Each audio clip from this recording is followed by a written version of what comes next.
never thought I'd be able to jump out of a plane and land on the outside of another in VR without getting irrecoverably sick, but Defector let me do just that. This Oculus Studios published action game is a bit like being inside a Mission Impossible movie, and it can be a thrill, if a fairly short one. But ankle-deep mechanics and a plot that veers wildly off course keep it from being something special. Wake on your side of the pond, I cannot speak. Me, I'm all in.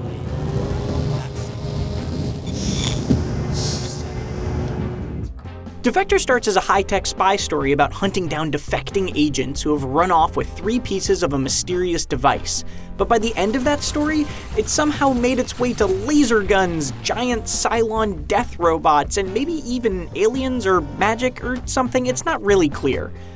The spy premise is an interesting one, but Defector only uses it as a jumping off point to show off different VR ideas, from shooting to gambling to rock climbing. That wide variety of mechanics, combined with disjointed plot points, means Defector comes off more like a tour of what VR can offer rather than a fully realized game of its own. That's not to say the ride isn't fun, it's just thin and brief. Defector is a solid VR shooter, with scripted enemies popping out from behind cover in a way that reminded me more of an arcade light gun shooter than any FPS, in a pretty cool way. The weapons are generally fun to use, but beyond a satisfying manual reload system, it's pretty much just point and pull with whatever guns you're given. But spy flicks aren't all about gunfights. Most of the minigames are activities we've seen done in VR elsewhere, but Defector introduces some compelling new ideas around conversations. Before you jump out of a plane or pick up a gun, you sit down for dinner with a classic Bond-esque villain and have to come out on top in a battle of wits. A direct approach. You've discerned that I'm a man who wastes little time. There are right and wrong answers in conversations like this, as you study a simple dossier on the person you're talking to and try to figure out the best way to manipulate them into doing what you want. It was fun to be an active participant in the campy life or death banter that I've seen 007 have on the big screen so many times before. It is done and cannot be reversed.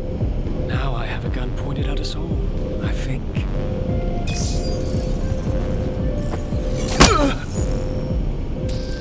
These conversations are peppered throughout Defector's 5 missions, alongside the shootouts and other minigames, but the big problem is that none of these mechanics really have any depth.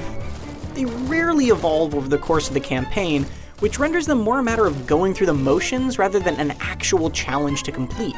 And with so much to learn, Defector does a bad job of teaching you new actions on the fly, often leaving me confused or dead, which killed the tension an otherwise engaging scenario had created. Defector is also very short. I beat the campaign in under 3 hours, but 4 of the 5 missions actually have branch points where you have to make a choice.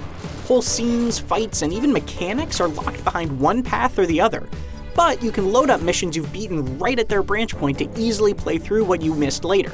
While I enjoyed making choices like whether I wanted to jump out of a plane with or without a parachute, the branching system is basically just a mid-mission level select. And it felt weird to be forced to miss content in my first playthrough when the runtime was already so short.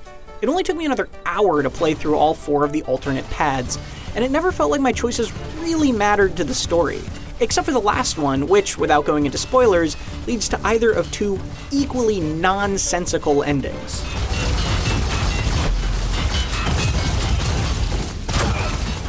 What looks like Mission Impossible made into a VR shooter on the surface feels more like a brief tour of VR as a concept in practice. Defector lets you play with lots of different mechanics and plenty of mishmashed themes, but doesn't explore them in anything more than a cursory way. It's fun, it's just messy and occasionally downright confusing fun. That doesn't really ever live up to what the first level made me think it was going to be. You can read my full written review of Defector on IGN.com, and for more VR games, check out our reviews of Blood and Truth or Beat Saber. For everything else, keep it right here on IGN.